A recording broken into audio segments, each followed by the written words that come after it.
Hi guys, it's Ray. I'm going to do a alcohol ink Serape tumbler today. This turner is a little bit noisy, unfortunately, but it is one of my ones that goes the fastest. I have a variety of inks out. I have a bunch of the Pixiss inks, and I don't know how many of these I'll actually use, and I have a couple of Tim Holtz inks ready to go. So I'm going to give them all a shake, shake, shake. And I'm going to open them all up just to be ready.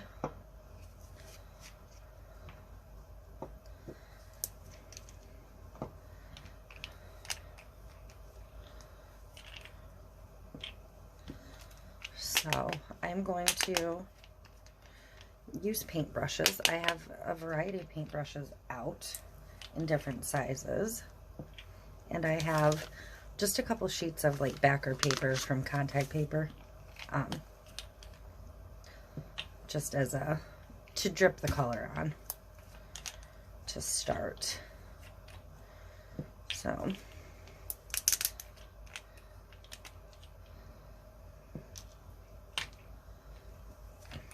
just working on opening them all.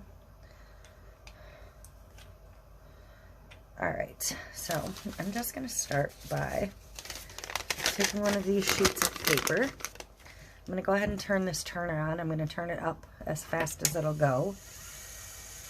So it is going to be, like I said, a little bit loud for a minute. And I am just going to grab a brush. Like I said, I have a variety, so... and I'm going to drip some ink, a couple drops on there. And I'm going to let that soak into the brush. And I'm going to, with a steady hand, just put the brush to the cup. I really should be doing this the opposite direction, but this will be fine. My turner should be turning the other way.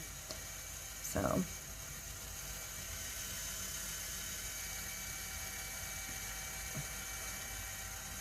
that band ended up a little wider than I would have liked, but it's fine. And I'm going to try and do a thinner line of that.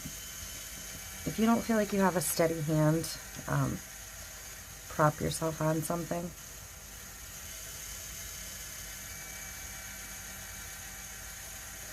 This turner is unfortunately not multi-directional. It only goes one way.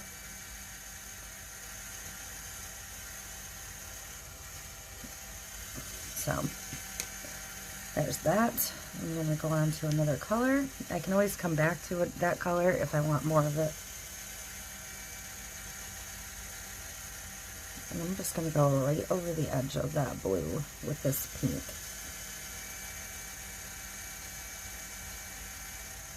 And it's going to create a new color, I know. If you have colors that aren't going to blend, don't overlap them.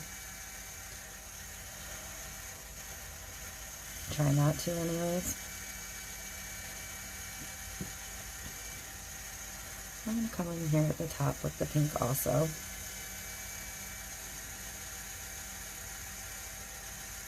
Try not to overload your brush too much. I overloaded this one a little bit so it ran.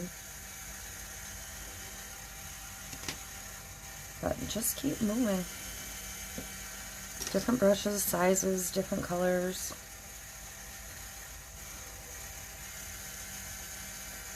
I'll grab a green this time.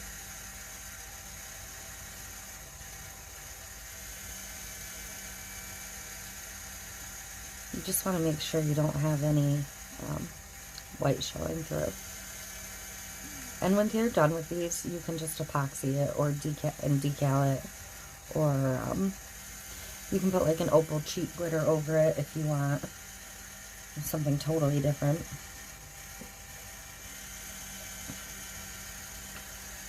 So I'm going to go under the blue this time. I'm going to turn this brush the other way so I get a wider strip of the green, since this is a skinnier brush.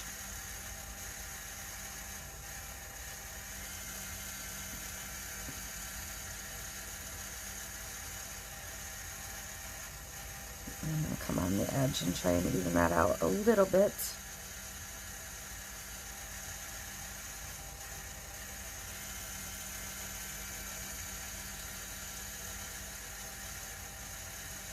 Okay. I'm going to move into the yellow.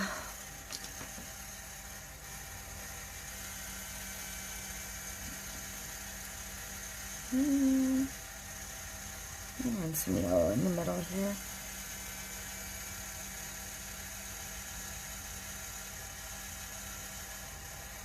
And the yellows, lighter colors, you may have to go over a couple times just because obviously they're not as vibrant.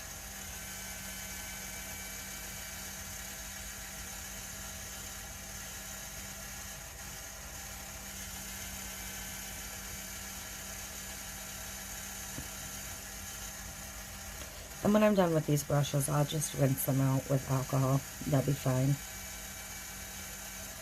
They're just very inexpensive brushes anyways.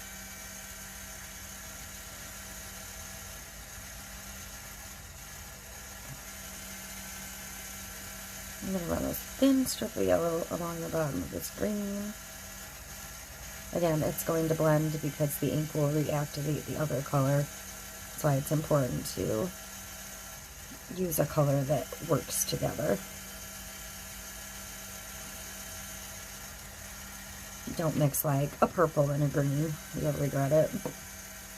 I'm going to use a little bit of this periwinkle, Cool Peri.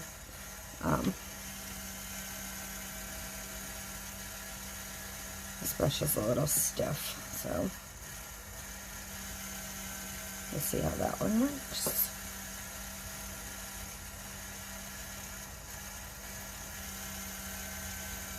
This is another one of those paler colors, so I might have to go over it several times.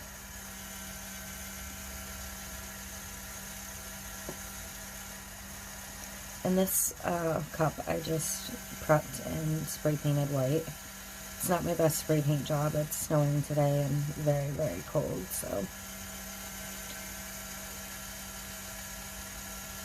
And I am picking up a little bit of the pink in this periwinkle, which was fine.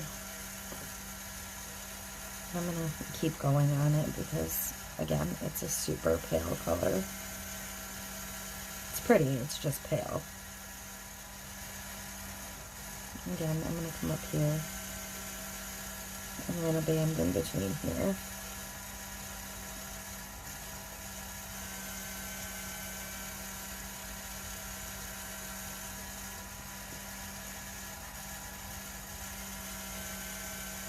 It's reactivating some of that pink, so it's going to develop a whole new color.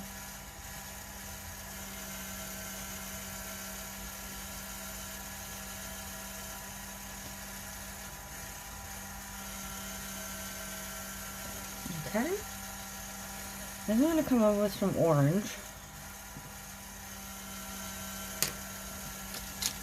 I don't really know where I want the orange to go. Probably at the edge of the yellow would be safest.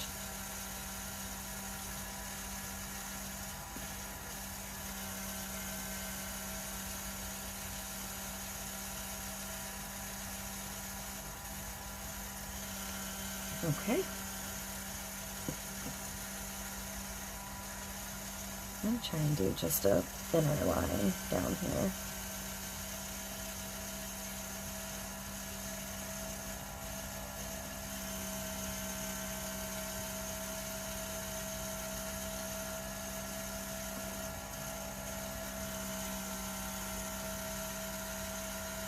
Okay, with a darker blue, more vibrant blue. I'm going to go with a skinnier brush again this time. I'm going to do the top of this color, probably all the way to the top. So it's going to take a couple passes around because this brush was skinnier.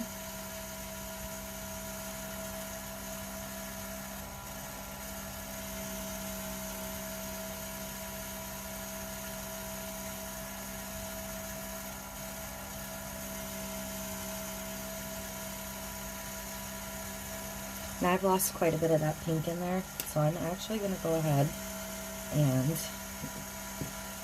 come back in for some more of that.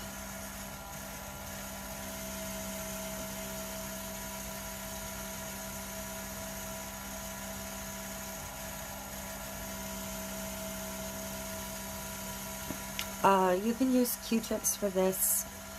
It doesn't have to be brushes. You can put it on a drill if you have an attachment of some sort to hold it to your drill instead of doing this on a turner. There's so many ways these can be done.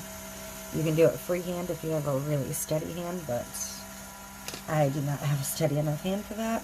I'm going to try and remember what color brush I used for the periwinkle. I think it was this one. I don't know if it's just the brush or the color I'm not loving.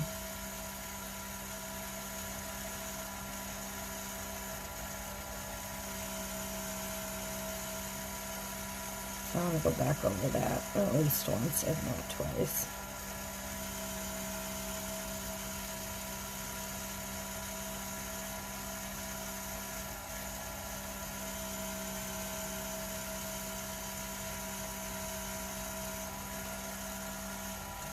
Okay.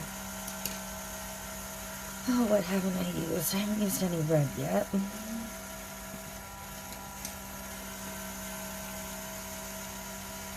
I think I just dipped that red in the blue, so this might end up more of a purple.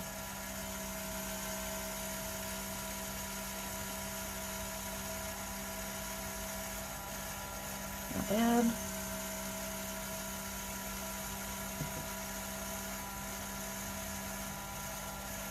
Get the red up here this time.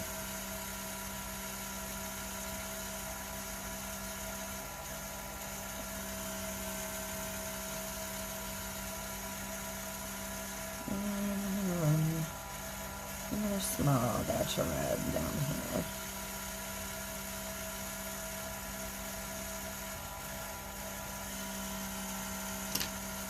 I have a brighter purple I'm going to use.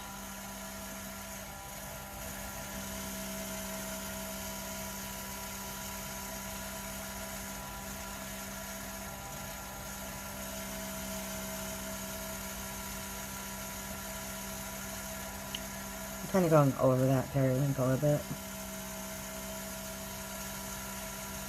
There.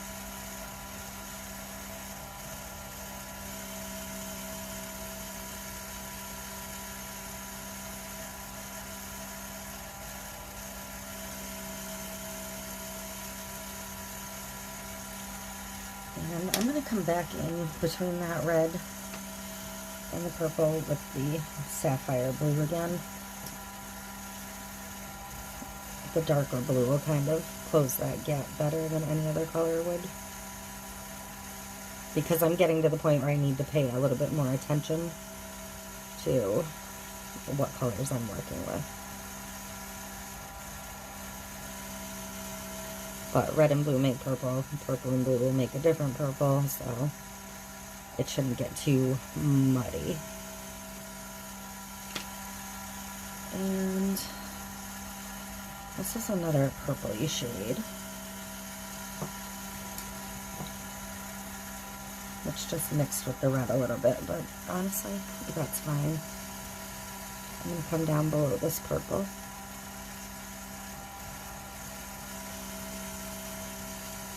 With this one.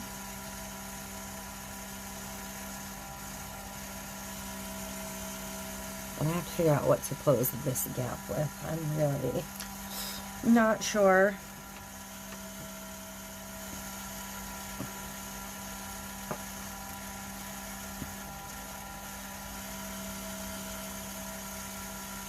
Yeah, I just dripped a bad line. Oh, not too bad. Okay.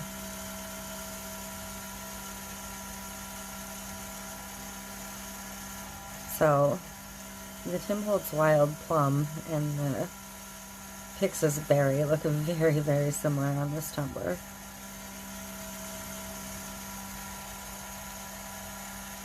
I'll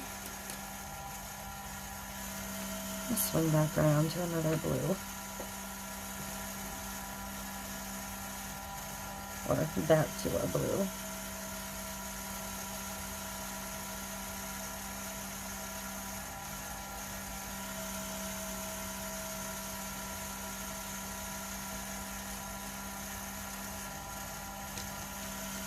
Actually come around the bottom edge just a little bit with this blue.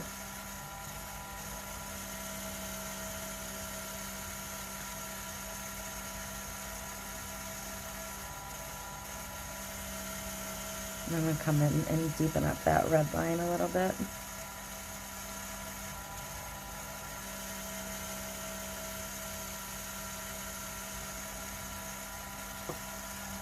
So I'm going to look at the bottom in a minute.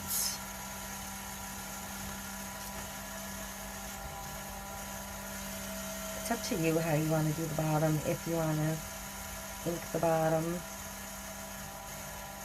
But it's basically the same thing, just hold in one place and let the cup come to it.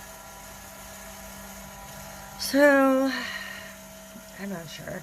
I might just put the blue and mix a couple colors and run right in this center section.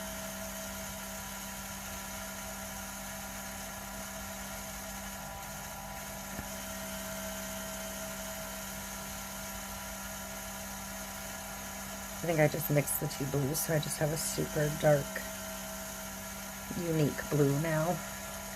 So I'm going to try and find that brush from the red, or something not too off of red, whether it be orange or yellow. And I'm going to come back and hit this line again.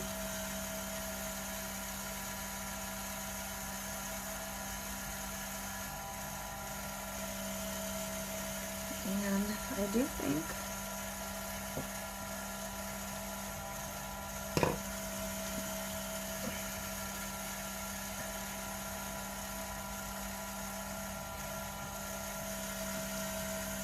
not sure what color I'm going to end up with here. Another orangey color.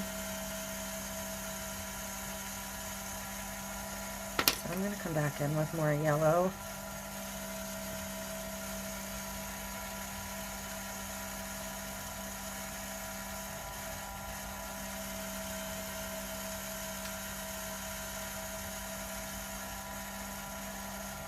And I'm going to run some of that across the bottom as well. If it overlaps with the blue, it's just going to make green, so that's fine. And I have this odd gap that I need to decide what color to fill. I think I'm going to go ahead and go with the dark purple again. Maybe mix a little bit of purple. I'm getting a mess on my table, but you know what? It's fine. I just put down new paper today, so it'll wipe right up.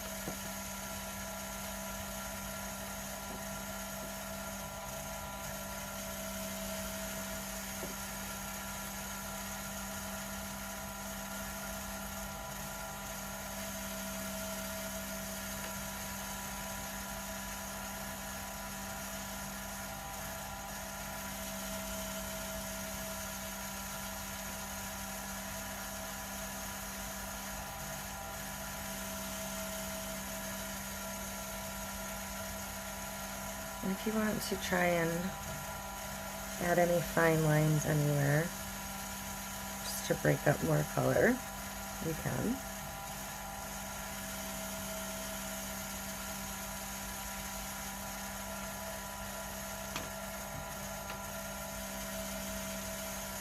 Didn't mean to squeeze out quite that much.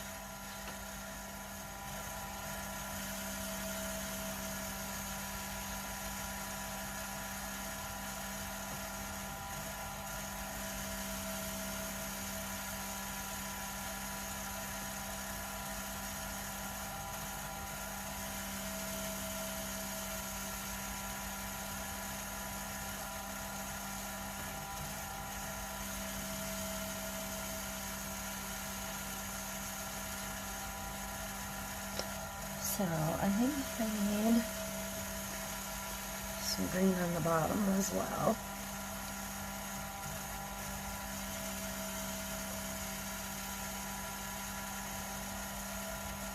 And perhaps the darker blue just to round it out. Finish it off.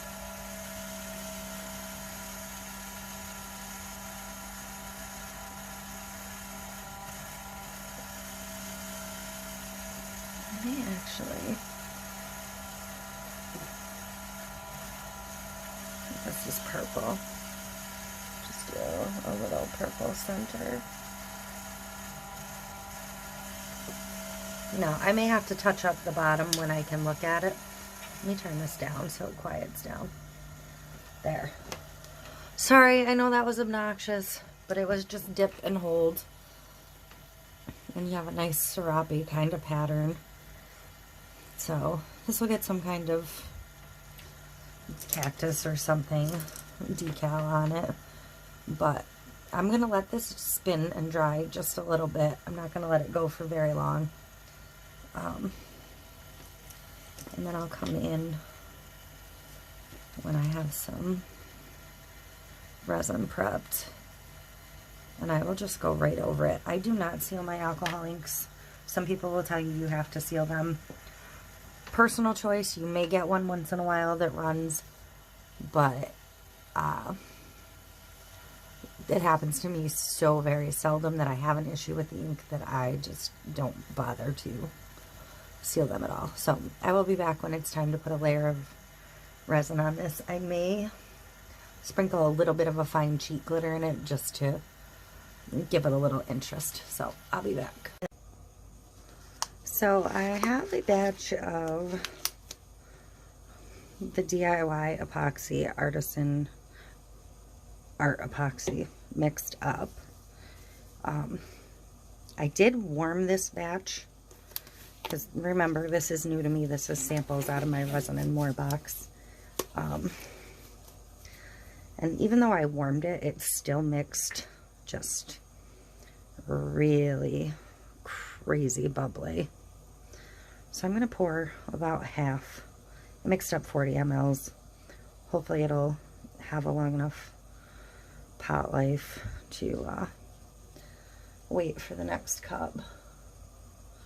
So I'm going to put about half of it in a separate cup. And then I can see if it, if the bubbles thin out on their own. So to that, I'm going to mix, it's Pretty Personals glitter, Girl's Best Friend, which is a cheat glitter. I'm not going to coat the whole thing. I'm going to mix it into the resin and do it that way. So I'm going to use a good amount, but not like a ton.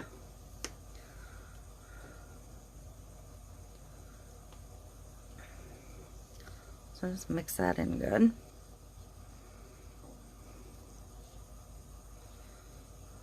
And I'm going to go back over and finish this serape. So let me get this turner on. Scooch this out of the way, scooch that out of the way. Move that.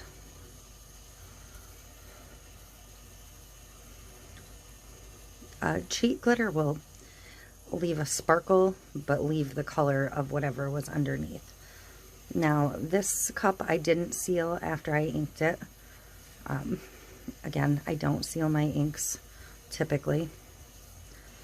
And I didn't let it sit that long to dry. I don't do the whole, oh, let it dry at least 24 hours, then seal it. I don't find it necessary. Some people struggle. And this will be my first time putting this particular brand of resin over ink. But so far, it seems like it's not spreading any of the ink at all. So that makes me happy. So it's going to get this coat. There shouldn't be so much glitter in it that it's chunky, so I should be able to come in tomorrow and decal it and give it another coat or two once I figure out what I want to put on it.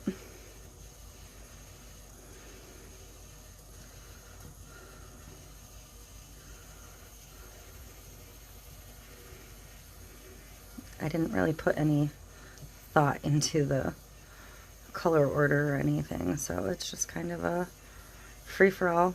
Grabbed a bunch of colors and off I went. And I'm going to use every bit of that I mixed just so it is a good coat. So I'm just going to, I don't want to overwork it, but I want to make sure every spot is covered. Just because I don't want to have to do another clear coat before the decal.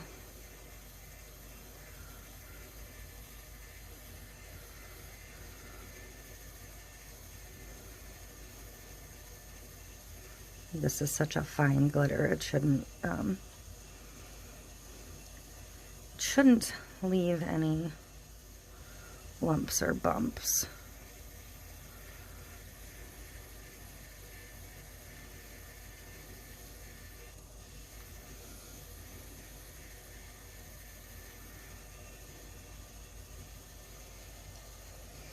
And I just wanted a little bit of the sparkle. I didn't want a super thick coverage.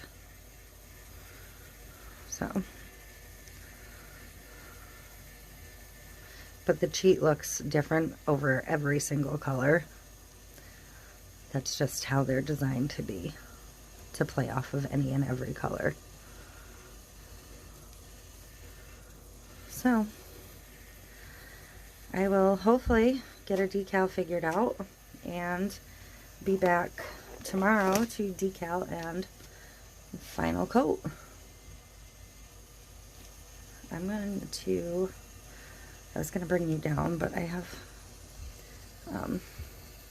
hopefully you can see that sparkle now. I have resin on my gloves, so I didn't want to touch my phone. Okay, so this is going to be my final review of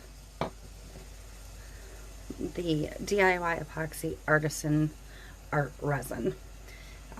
These samples that came in that box were super small,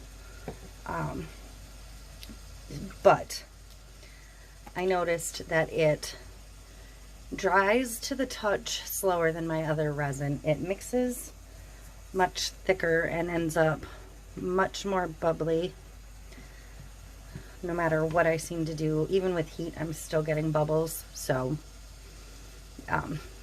they come out once it's on a tumbler, but the finish on this is gorgeous. I mean, absolutely glassy, beautiful finish. So it's kind of a trade-off, I guess.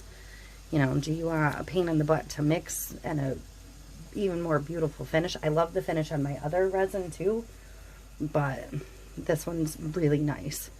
So this is that Serape I started. I'm going to finish up.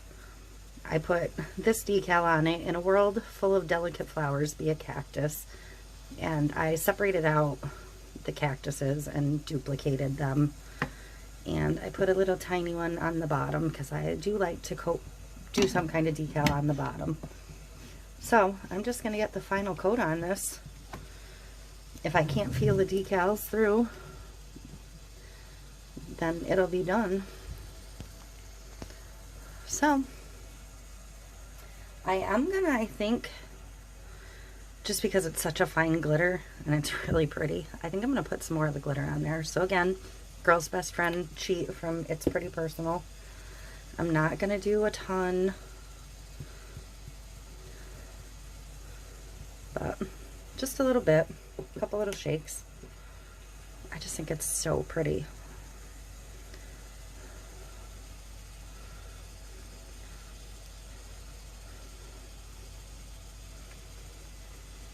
Just mix it in. Again, this has a ton of bubbles, so it looks different than it's gonna look in the end once I pop the bubbles out on the tumbler. So I'm gonna get this turned on.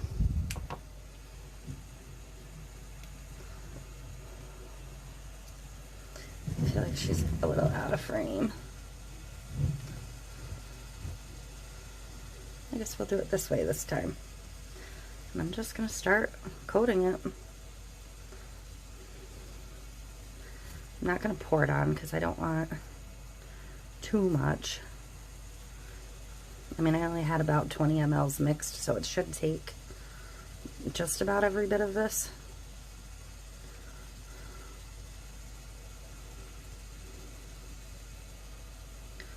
You want to make sure you get a good round across the rim. And I didn't put so much glitter in that it's going to be bumpy. This will be smooth in this coat because it's such a fine, fine, fine glitter. You won't be able to feel it. That's why it won't need a clear coat over the top of this one. Unless the decals are really, really obvious, then maybe. I don't like to do too many excess coats because I just don't like the tumblers to get too thick.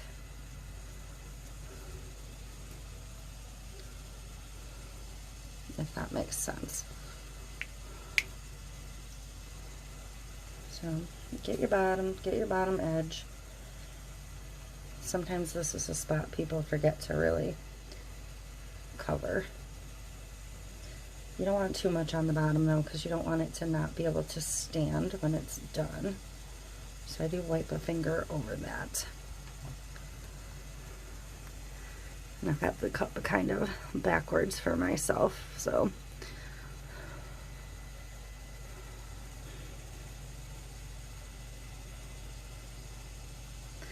I don't have as big a coverage on that one spot as I'd like, so I'm gonna wait for it to come back around somewhere in here.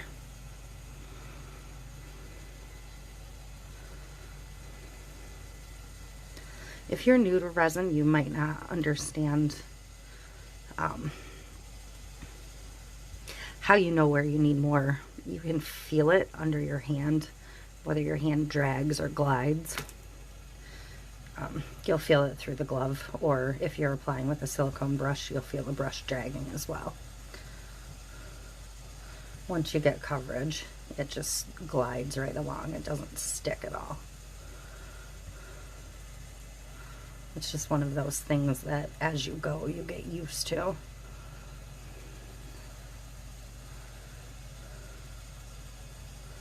I'm just letting it turn around my finger so I get a good edge.